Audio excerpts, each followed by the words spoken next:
டேய் ஏற்கனவே வாங்குனதுக்கே வலி தாங்க முடியலடா. இன்னும் ஏன்டா வாரி கொட்டுறவன்? ஐயோ புரியுதுங்க. ஊருக்குள்ள வரக்கூடாது. தலை வச்சே படுக்க மாட்டேன். இப்ப நேர பண்ணையார் வீடையே கதின்னு போயிட போறோம். அங்க போனாதான் வெட்டு. வேற எங்க போறது? எங்கேயாவது ஓடுங்க. எங்கேயாவது ஓடுறதுன்னா எங்க தாண்டா ஓடுறது? தூக்குடா தூக்குடா தூக்குடா தூக்குடா. ஓடியாடா ஓடியாடா ஓடியாடா. அப்பா ஐயோ ஐயோ. டேய் ஊர் பக்கம் போக முடியல, பண்ணையார் வீட்டு பக்கம் போக முடியல. கண்டவன்லாம் பெரிய பெரிய அரவாளை காட்டி மிரட்டானாடா. என்னதான் போறது?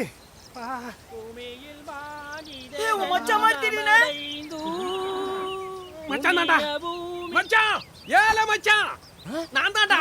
என்ன அடையாளம் தெரியலையா மச்சான்? என்ன ஓடுறா? சொந்த மச்சான கூட மூஞ்சி அடையாளம் தெரியாம ஆக்கி விட்டு நாசமா போறவனே. மச்சான் மச்சான் மைலார்ட், இந்த வழக்கில் நடந்த உண்மைகளை கவனமாக பரிசீலிக்கப்பட வேண்டியிருக்கிறது. ஒரு நிலப்பரப்பின் சுரண்டலை பாதுகாக்க போலீஸ் உருவாக்கிய சதி ஆலோசனை தான் இந்த வழக்கு என்று நான் குற்றம் சாட்டுகிறேன். அந்த ஊர் விவசாயிகள் ஆரம்பித்த சங்கத்தை ஒழிக்க முடிவு செய்து ஒரு போலீஸ்காரரை அனுப்பி வம்புக்கு இழுத்திருக்கிறார்கள். அதனால் ஏற்பட்ட விபத்தை ஒரு கொலையாக ஜோடித்து விட்டார்கள். சம்பவம் நடப்பதற்கு முன்பே ஊரை விட்டு வெளியேற்றப்பட்ட மாஸ்டர் ஒரு குற்றவாளி, சம்பவ இடத்திலே இல்லாத அப்புமணி இருவரும் குற்றவாளிகள். மற்றவர்கள் அமைதியாக ஊர்வலம் நடத்தியே தவிர இந்த அரசுக்கு எதிராக என்ன சதி செய்து விட்டார்கள்? போலீஸ் எத்தனை சாட்சிகளை தயார் செய்தாலும் சுப்பையன் கொலை செய்யப்பட்டார் என்று நிரூபிக்க முடியாது.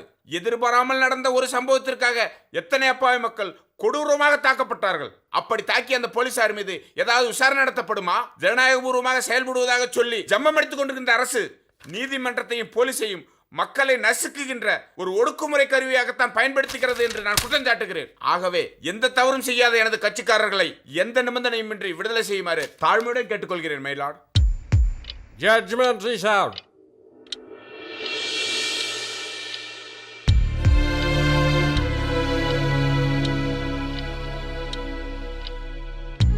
கிருஷ்ணன், கோரான், ஆறுமுகம், குப்பன், ராம்சாமி உள்ளிட்ட 18 பேர்களுக்கு 2 ஆண்டுகள் வீதம் கடும் காவல் தண்டனை விதிக்கப்படுகிறது. பிரபு, பைல்வான், நந்து, மணிகண்டன் அப்பா, அப்புவனுடைய அப்பா முதலிய அனைவரும் விடுதலை செய்யப்படுகிறார்கள். வெல்லட்டும் வெல்லட்டும் விடுதலை போர் வெல்லட்டும்.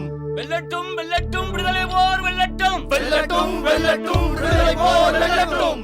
ராஜா துரோக நடவடிக்கைக்காக மாஸ்டர், மணிகண்டன், கண்ணன், அபுபக்கர், சங்கர் முதலிய 20 பேர்களுக்கு 5 ஆண்டுகள் வீதம் கடும் காவல் தண்டனை விதிக்கப்படுகிறது. போலீஸ்காரரை கொலை செய்த குற்றத்திற்காக அபு, மணிகண்டன், சங்கர், அபுபக்கர், குட்டி கிருஷ்ணன் ஆகியோருக்கு மரண தண்டனை விதிக்கப்படுகிறது. குட்டி கிருஷ்ணன் மைனராக இருப்பதால் மரண தண்டனைக்கு பதில் பாஸ்டல் சீர்திருத்த பள்ளிக்கு அனுப்ப வேண்டும் என உத்தரவிடப்படுகிறது.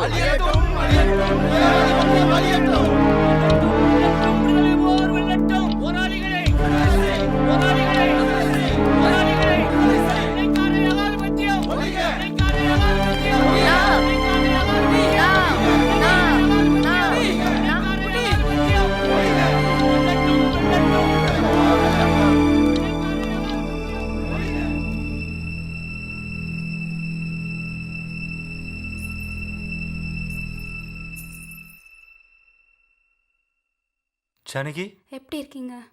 நீ எப்படி இருக்க ஜானகி? ம். மா, அப்போ எப்படிப்பா இருக்கீங்க? எப்படிடா இருக்க? நல்லா இருக்கீங்களாம்மா?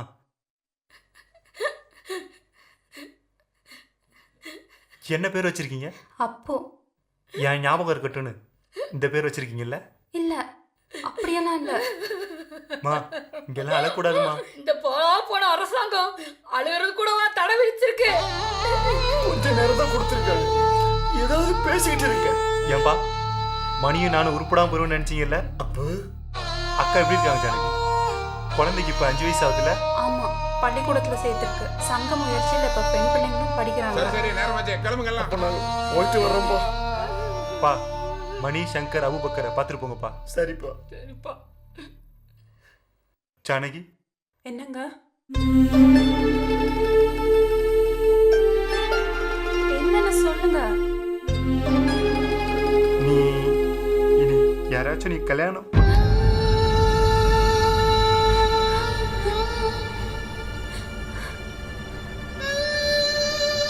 எப்போ? தெரியல.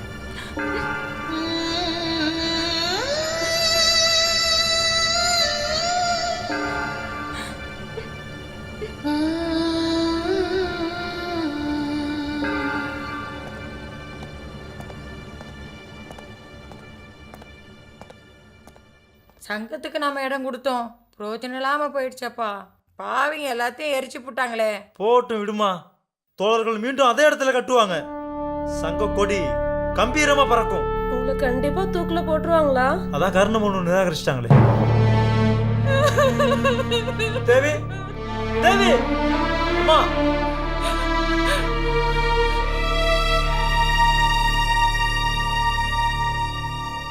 மணி, என் ஐயா, என் ராசா கையளவு நிலத்தையும் பிடுங்கிட்டாங்க. எங்களுக்கு இருக்கிறது நீ ஒரு பையன், உன்னே நாங்கள் பறி கொடுக்கணுமா ஐயா? உனக்கு ஒரு கல்யாணம் காட்சி கூட பார்க்கலையே ஐயா. நம்ம குடும்பத்துக்கு ஒரு வாரிசு இல்லாம போயிரும் போலுக்க.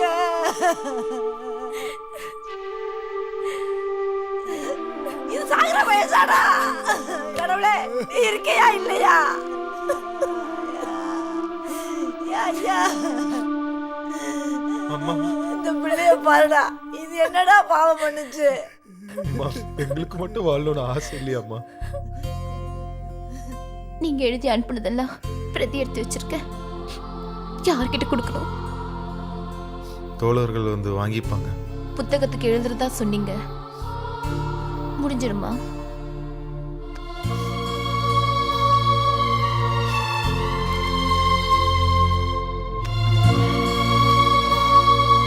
இதுல சில குறிப்புகள் இருக்கு. கடைசி நாளுக்குள்ள எழுதி கொடுத்துறேன். நன்றி செல்வி. இதுக்கு நாள் தெரிஞ்சுதாப்பா? இல்லப்பா. தெரிஞ்சதுக்கு அப்புறம் சொல்லி அனுப்பு. இன்னொரு முறை வந்து பாத்துக்கிறதா. கிளம்புங்க கிளம்புங்க, மணியாச்சு. அதிகாரிகள் வந்து தத்தம் போடுவாங்க.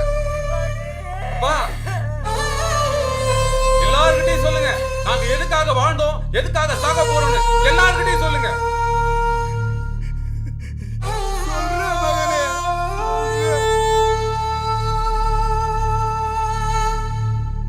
சங்கர், நிறைய புரட்சி வார்த்தைகள் வருதான், ஆனா காட்ட மாட்டேங்கிறாங்க.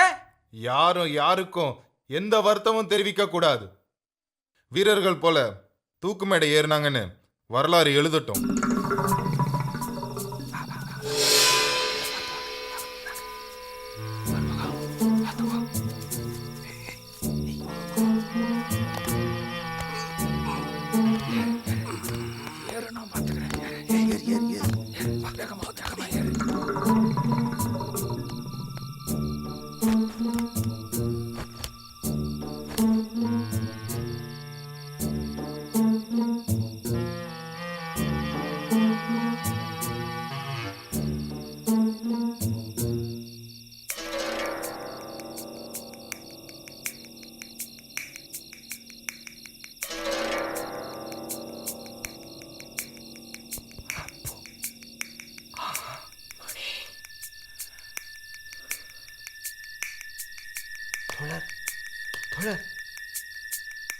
தப்பிக்க தயாராக சொல்லி தகவல் கொடுத்தோம்ல, வாங்க போலாம்.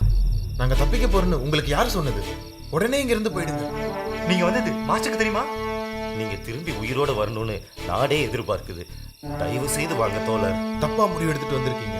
உடனே இங்க இருந்து கிளம்புங்க, இல்லைன்னா நீங்களும் மாட்டிப்பீங்க. தப்பிச்சு போறதுக்கா சரண் அடைஞ்சோம்?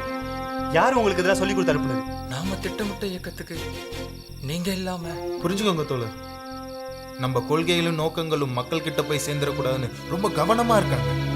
நாங்க தப்பிச்சா எங்களையும் தீவிரவாதிகள் பட்டியல சேர்த்து நம்ம இயக்கத்தையே திசை திருப்பிடுவாங்க. நம்ம கஷ்டப்பட்டதெல்லாம் வீணா போயிடும். போங்க தோழர், போங்க சீக்கிரம். சாவு கண்டு பயந்து தப்பிச்சு ஓடிட்டாங்கன்னு கேவலமா பேச மாட்டாங்க தோழர். போங்க. அப்போ இதுக்கு வேற வழியே இல்லையா? எங்க மரணம் ஏற்படுத்த போற ஆவேச எழுச்சியை வேற எந்த செயலால ஏற்படுத்த முடியாது.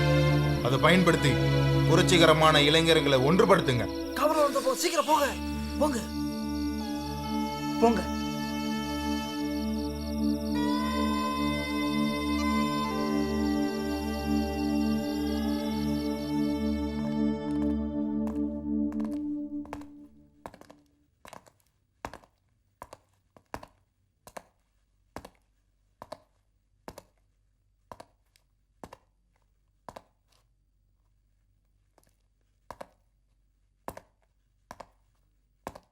நாளைக்கு காலைல உங்களுக்கு தூக்கு தெரியும்.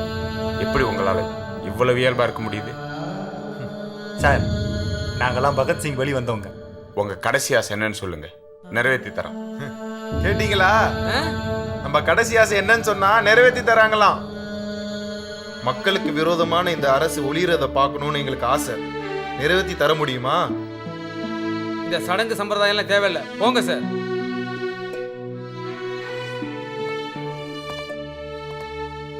சார், எங்க மாஸ்டர் சந்திக்கு ஏற்பாடு பண்ண முடியுமா?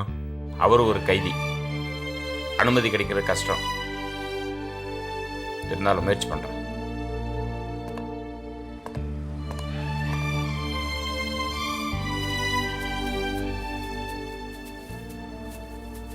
மாஸ்டர், எப்படி இருக்கீங்க மாஸ்டர்? உங்க மரண தண்டனைக்கு நான் தான் காரணம்னு நினைக்கும் போது ரொம்ப வேதனையா இருக்கு. நீங்க சராசரி இளைஞர்களா இருந்திருந்தா என்ன மன்னிச்சிருங்கன்னு உங்ககிட்ட மன்னிப்பு கேட்டிருப்பேன். என்ன சார் பேசுறீங்க? ஒரு வினாடி யோசிச்சு பாருங்க. ஒருவேளை உங்களை சந்திக்காம நாங்க போயிருந்தா இந்த கையூர் கிராமத்துல ஒரு சாதாரண கூலி விவசாயி மகனா அடிமைப்பட்டு அடையாளம் தெரியாம போயிருப்போம். இன்னைக்கு எங்களை தூக்குல போடக்கூடாதுன்னு பிரிட்டன்ல போராட்டம் நடக்குது. இந்தியா முழுவதும் ஊர்வலமும் ஆர்ப்பாட்டமும் நடக்குது. நினைக்கும் போதே பெருமையா இருக்கு சார். தேச விடுதலைக்காக போராடினதை தவிர நீங்க வேற என்ன குற்றம் செஞ்சிட்டீங்க? உங்க மேல சுமத்தப்பட்ட குற்றங்களுக்கு மூல காரணமே நான் தானே. எனக்கு தானே மரண தண்டனை கிடைச்சிருக்கணும். வாழ துடிக்கிற இந்த சின்ன வயசுல சாக தயாராயிட்டீங்க. உங்களை இழந்துட்டீ, நான் என்ன செய்ய போறேன்? நீங்களே கலங்குறீங்க. காதல், மனைவி, குழந்தை, பாசம் வாழ்ந்த வாழ்க்கைக்கு மரணம் வரும்போது தான் சார் அர்த்தம் புரியுது. இந்த நாட்டு மக்கள் எங்க மேல வச்சிருக்க நம்பிக்கை விடவா இதெல்லாம் பெருசு? பகத்சிங், சுகதேவ், ராஜ்குரு இவங்களோட எங்களை இணைச்சு பேசுறேன்னு சொன்னீங்களே, அதுக்காக எத்தனை முறை வேணாலும் உயிரை விடலாம் சார். இல்ல அப்பு, நான் சார், எங்களை மாதிரி ஆயிரக்கணக்கான இளைஞர்களை உருவாக்க வேண்டியிருக்கு. நீங்க உருவாக்குவீங்க சார். நீங்க சொன்னபடி நான் கடமையை சரியா செஞ்சுட்டு நினைச்சீங்கன்னா அதுவே எங்களுக்கு போதும் சார். பல தியாகிகள் வாழ்க்கையிலேருந்து நிறைய கற்றுக்கிட்டோம். அவங்கள போல எங்க வாழ்க்கையை அர்ப்பணிக்கிற கௌரவம் கிடைக்கும் நினைக்கும் போது உண்மையிலே சந்தோஷமா இருக்கு சார். யாரும் வருத்தப்படக்கூடாதுன்னு சொல்லுங்க. நாங்க சந்தோஷமா தான் தூக்கம் அடைக்க போறோம்னு எல்லார்கிட்டையும் சொல்லுங்க. நிச்சயமா நாம ஜெயிப்போம் சார். கண்டிப்பா நாம ஜெயிப்போம். இன்குலாப் ஜிந்தாபாத், இன்குலாப் ஜிந்தாபாத், இன்குலாப் ஜிந்தாபாத். மணியாச்சி, கிளம்பு கிளம்புங்க கிளம்புங்க.